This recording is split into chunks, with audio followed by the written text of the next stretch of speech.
बिस्मिल्लाहिर्रहमानिर्रहीम।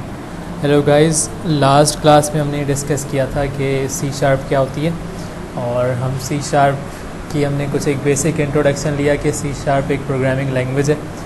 उसकी कुछ कैरेक्टरिस्टिक्स हमने पढ़ी कि वो बहुत वर्सेटाइल है, बहुत से काम हम उससे कर सकते हैं। ठीक है, और अब नेक्स्ट करते हैं हम स्टार्ट अपना थोड़ा सा बेसिक स्टार्टअप लेते हैं। ठीक है, और अपने प्लेटफॉर्म की तरफ मूव करेंगे कि हमने किस सॉफ्टवेयर पे काम करना है। तो पहले कुछ देख लेते हैं कि आज का हमारा टॉपिक है कंसोल। बहुत आसान टॉपिक है, बिल्कुल छोटा सा। और कंसोल बेसिकली क्या है, हमें एक इस तरह का कोड लिखना है जिसमें हम लिखेंगे कंसोल डॉट राइट लाइन, और इस राइट लाइन के बीच में जो पैरेंथेसिस में हम अपना मैसेज देंगे वो मैसेज एक्चुअली कंसोल के ऊपर प्रिंट हो जाएगा। ठीक है, तो अब वो किस तरह से प्रिंट होगा ये देखने के लिए मूव करते हैं हम अपने विजुअल स्टूडियो की तरफ। तो विजुअल स्टूडियो इस वक्त यहाँ पे खुला हुआ है। मैं 2019 यूज़ कर रहा हूँ, आप ये काम 2013 पे भी कर सकते हैं, और आप चाहें तो ये काम इससे पहले के वर्जन्स पे भी कर सकते हैं, क्योंकि अभी तो फ़िलहाल हम बेसिक पढ़ने वाले हैं। 19 इस्तेमाल करने की वजह ये है कि यूजुअली सॉफ्टवेयर में क्या होता है कि जब हमें कोई एक ख़ास लाइन कॉपी करना होती है तो हम एक वक्त में एक ही लाइन कॉपी कर पाते हैं। लेकिन हकीकत में विजुअल स्टूडियो 2019 क्या फैसिलिटी दे रहा है, वो हमें ये फैसिलिटी दे रहा है कि आप मल्टीपल लाइंस को कॉपी कर सकते हैं। मींस ये कि मेरे पास 3 मेथड और 3 फंक्शंस बने हुए हैं, वो 3 फंक्शन बने हुए हैं, उन 3 फंक्शन को मैं अलग अलग कॉपी कर सकता हूँ। और जब मैं उन्हें पेस्ट करने लगूंगा ना, तो पेस्ट करते वक्त मुझे ये ऑप्शन मिलेगा कि मैं कौन सी कॉपी पेस्ट करना चाह रहा हूँ। मीन्स क्या होता है कि आपने एक कॉपी की, वो आपके पास सेव हो गई, आप उसको पेस्ट करने लगेंगे, पेस्ट हो जाएगा। आपने दोबारा कोई नई चीज़ कॉपी कर ली तो पुरानी वाली चीज़ ख़त्म हो जाती है। लेकिन विजुअल स्टूडियो में क्या है कि आप मल्टीपल कॉपीज़ को सेव करके रख सकते हो। जैसे ही आप कंट्रोल शिफ्ट वी प्रेस करेंगे तो आपके पास कॉपीज़ का एक ड्रॉप डाउन दे देगा, उसमें से आप अपनी मर्ज़ी का मेथड लेंगे और पेस्ट कर देंगे। ठीक है, ओके। तो फ़िलहाल हमारे पास जो प्लेटफॉर्म खुला है वो हम डिस्कस कर चुके हैं कि 2019 है, और मैंने आपको सिर्फ एक फ़ीचर बताया 2019 विजुअल स्टूडियो का, जबकि इसके बेशुमार फ़ीचर्स हैं और हम उनको आहिस्ता आहिस्ता एक्सप्लोर करते जाएंगे अपने इसी कोर्स के ड्यूरेशन में। ठीक है, ओके। अब सबसे मेन इम्पॉर्टेंट पार्ट होता है कि हम किसी कोर्स का इन्वायरमेंट कैसे सेटअप करेंगे।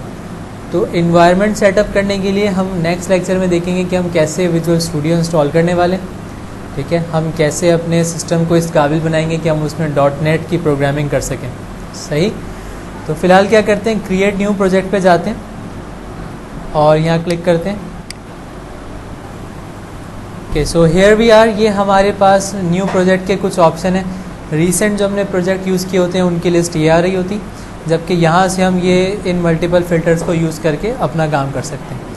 अच्छा, याद रखना है आपने कि अभी क्योंकि हम बेसिक स्टार्ट कर रहे हैं तो हम हमेशा कंसोल ऐप बनाएंगे। कंसोल ऐप का मतलब ये होता है कि वो एक ब्लैक स्क्रीन के ऊपर काम करेगी, उसमें ना दूसरे सॉफ्टवेयर की तरह विजुअल होंगे, ना उसमें दूसरे सॉफ्टवेयर की तरह बटन होंगे, और ना ही उसमें दूसरे सॉफ्टवेयर की तरह जो है वो कोई टेबल वगैरह नज़र आ रहे होंगे, चार्ट्स नज़र आ रहे होंगे। ऐसा कुछ भी नहीं होगा, क्योंकि हम तो सिर्फ अभी बेसिक पे जाने वाले हैं। तो हम फ़िलहाल क्या करेंगे, कंसोल ऐप बनाएंगे। कंसोल ऐप क्या होगी, ब्लैक स्क्रीन होगी, वाइट टेक्स्ट होगा, जो इंतहाई बोरिंग लगने वाला है, बट हम उसमें कुछ ऐसी एक्सरसाइज करेंगे जो कि काफ़ी इंटरेस्टिंग हो सकती है।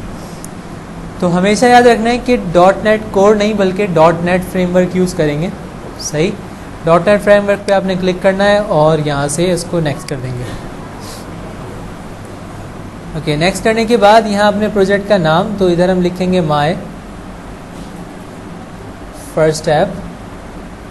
प्रोजेक्ट नेम में कोई स्पेस नहीं देना, और अपने लिए एक रिपोजिटरी यानी एक फ़ोल्डर बना के रख लें जहाँ पे आप अपने सारे प्रोजेक्ट बनाने वाले हैं।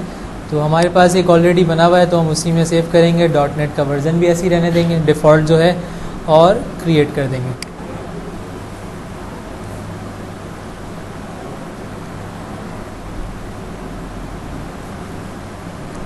ओके, तो प्रोजेक्ट क्रिएट होने के बाद उसका फ़र्स्ट लुक कुछ ऐसा होगा। ठीक है, अब हम यहाँ पे इन कुछ बेसिक चीज़ों को डिस्कस कर लेते हैं जो इस वक्त हमारे सामने बाय डिफ़ॉल्ट लिखी हुई आई हैं। सबसे पहले आ जाते हैं इनके ऊपर, what is using. Using basically क्या है, ये कुछ लाइब्रेरीज़ हैं या फिर कुछ थर्ड पार्टी चीज़ें जो हम यूज़ करते हैं, उनके रेफरेंसेस यहाँ पे आ रहे होते हैं। ठीक है, अच्छा, अब ये कलेक्शन जेनेरिक हो गया, और लिंक है, टेक्स्ट है, और ये थ्रेडिंग टास्क, ये सब क्या हैं, ये हम आहिस्ता आहिस्ता एक्सप्लेन करेंगे, लेकिन फ़िलहाल के लिए अभी सिर्फ इतना काफ़ी है आपके लिए जानने को कि आप यहाँ पे जो फ़ीचर्स यूज़ करने वाले हो वो फ़ीचर इन रेफरेंसेस से निकल के आएंगे, यानी इन लाइब्रेरीज से निकल के आएंगे। मतलब आप जो इस वक्त आज हम जो पहली क्लास करने वाले हैं उसमें हम लिखेंगे यहाँ पे कंसोल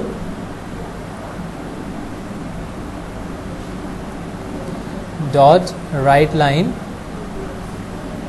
और इसमें हमने लिखना है hi this is first dot net class. ठीक है, तो सिंपली क्या है कि ये हमारा एक छोटा सा कोड है जो कि हमने आज की क्लास में सीखना था, कंसोल डॉट राइट लाइन। इसके ज़रिए हम अपनी कंसोल ऐप जो हमारी ब्लैक स्क्रीन है उस ब्लैक स्क्रीन के ऊपर हम कुछ प्रिंट करवा सकते हैं। ठीक है, हमारा सबसे पहला टास्क है कि हम कुछ प्रिंट करवा सकें, तो हम प्रिंट कैसे करवाएंगे, कंसोल डॉट राइट लाइन से। अब जैसे ही मैं इसको F5 या फिर यहाँ स्टार्ट से मैं इसको जब स्टार्ट करूँगा तो ये स्क्रीन खुलेगी और फ़ौरन से ही जो है ये स्क्रीन बंद भी हो जाएगी। ये स्क्रीन के फ़ौरन बंद होने की वजह ये है कि हमें उस स्क्रीन को रोकना होगा, हमें उसे स्ट्रिक्ट करना होगा कि वो फ़ौरन से बंद ना हो, बल्कि हमारा वेट करे, जब हम कहें उसके बाद वो स्क्रीन क्लोज़ हो। ठीक है,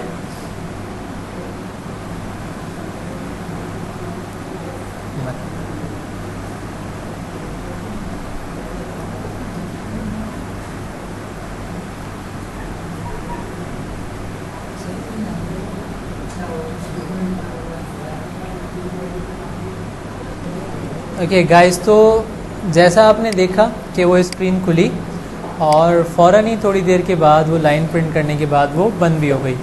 एक बार फिर से इसका डेमो ले लेते हैं। ये देखो, ये स्क्रीन खुली है, इस पर कुछ प्रिंट हुआ और फ़ौरन चली भी गई, हम उसको रोक नहीं पाए। तो अब क्या करेंगे, हम नीचे एक लाइन का कोड इजाफा करेंगे उसमें और लिखेंगे कंसोल डॉट रीड लाइन। ठीक है, ये करने के बाद इसको वापस से चलाएंगे। ओके, और नाउ देखो, अब वो स्क्रीन क्लोज़ नहीं हो रही, ये मैं इस पर क्लिक भी कर रहा हूँ उसके बाद भी वो क्लोज़ नहीं हो रही। बेसिकली क्या हो रहा है कि वो जो कोड है हमारा, जो हमने कोड यहाँ लिखा है, वो कोड इस बात का इंतज़ार कर रहा है कि वो लाइन को रीड करे।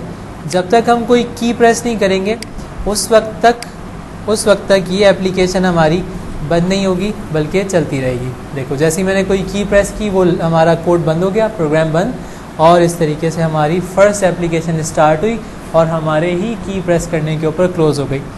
तो हम इसको चेंज कर सकते हैं कुछ इस तरह से, hi this is first dot net class, press any की टू क्लोज दिस ऐप। ठीक है, अब इसे एक बार फिर से वापस चलाएंगे। तो नाउ देखो, अब हमारे पास अपडेटेड मैसेज आएगा और हमें क्या कमांड मिल रही है कि प्रेस एनी की टू क्लोज दिस ऐप, और देखो हमने एक की प्रेस की और वो ऐप हमारी क्लोज हो गई। तो ये था हमारा फर्स्ट एक इंट्रोडक्शन। ठीक है, अच्छा, अब इसमें एक चीज़ जो हम स्टार्ट में हमने ऐप के डिस्कस किया कि व्हाट आर दीज थिंग्स, ये चीज़ें क्या हैं। नाउ आपको एक डिफरेंस नज़र आ रहा होगा, वो डिफरेंस क्या है कि ये चीज़ें जो हैं कुछ लाइट हुई हुई हैं, जबकि ये वाली एक लाइन ऐसी है जो कि डार्क हो गई है। द डिफरेंस बिटवीन इज़ कि जब हम इनमें से किसी लाइब्रेरी का कोई फंक्शन यूज़ कर लेते हैं अपने डॉक्यूमेंट में, लाइक मैंने यहाँ कंसोल लिखा, तो ये लाइन मेरी जो है वो हाईलाइट हो गई। ठीक है, ये दो लाइन का मतलब क्या है, अगर मैं इसको थोड़ी देर हाईलाइट भी करके रखूँ तो मुझे पता चल जाएगा कि यूजिंग डायरेक्टिव इज़ अननेसेसरी। ठीक है, अच्छा, अब मैं क्या करता हूँ, मैं इस सिस्टम वाली लाइन को यहाँ से मिटा देता हूँ। चेक करते हैं इसका क्या इफेक्ट पड़ेगा हमारे प्रोग्राम के ऊपर। तो इसको हमने क्लियर कर दिया और नाउ देखो यहाँ पे एरर आना शुरू हो जाएंगे, और एरर को अगर हम पढ़ें, कंसोल डज़ नॉट एग्जिस्ट, कि कंसोल तो है ही नहीं। तो इसको ये पता चला कि कंसोल कहाँ से हमें मिल रहा था, कंसोल मिल रहा था हमें इस लाइब्रेरी से, और जैसे ही हमने इस लाइब्रेरी का कोई फंक्शन यूज़ किया वो लाइब्रेरी हाईलाइट हो गई। तो इन फ्यूचर जब हम इन लाइब्रेरीज़ के फंक्शन यूज़ करेंगे तो ये भी हाईलाइट होना शुरू हो जाएंगी। ठीक है, जैसे फॉर एग्जांपल, हमारा टॉपिक नहीं है अभी, पर मैं आपको फिर भी एक करके दिखा देता हूँ इसकी एग्जांपल। मैं यहाँ पे एक लिस्ट बनाता हूँ और अब देखो, जैसे ही मैंने लिस्ट बनाई तो कलेक्शन हाईलाइट हो गया। ठीक है, मैं लिस्ट को वापस रिमूव कर दूंगा तो कलेक्शन वापस से जो है वो अनहाईलाइट हो जाएगा। Is that clear? तो ये बहुत ज़रूरी है। अच्छा, अगर ऐसा होता है कि हम कहीं से कॉपी करके ले आए, हम कोई कोड जो है वो हम कहीं से कॉपी करके लेकर आ गए, अब क्या हो रहा है कि वो एरर आ रहे हैं और मुझे वो यूजिंग सिस्टम लिखना नहीं आता, तो हम क्या कर सकते हैं, हम इस एरर के ऊपर क्लिक करेंगे, कंट्रोल डॉट प्रेस करेंगे। कंट्रोल डॉट प्रेस करने के बाद वो सजेशंस को गैदर करेगा और देखो क्या कह रहा है, यूजिंग सिस्टम। इसके ऊपर आप क्लिक कर दो, ये लाइब्रेरी खुद ही यहाँ पे ऐड हो जाएगी। इन केस अगर कोई लाइब्रेरी एग्जिस्ट नहीं करती तो हम उस एरर के ऊपर कंट्रोल डॉट करने पे हमें उस एरर के सजेशन मिल जाएंगे कि इसका सॉल्यूशन क्या हो सकता है। ठीक है, तो फ़िलहाल के लिए आज इतना काफ़ी है। अगर आपको कोई भी क्वेश्चन हो या कोई प्रॉब्लम हो तो आप मुझसे पूछ सकते हैं।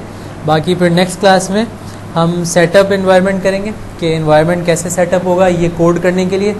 तो अगर आपके पास अभी तक विजुअल स्टूडियो नहीं इंस्टॉल तो फिर नेक्स्ट क्लास में हम उसको इंस्टॉल करके आपके साथ इसकी प्रैक्टिस कंटिन्यू करेंगे। Thank you very much. अल्लाह हाफ़िज़।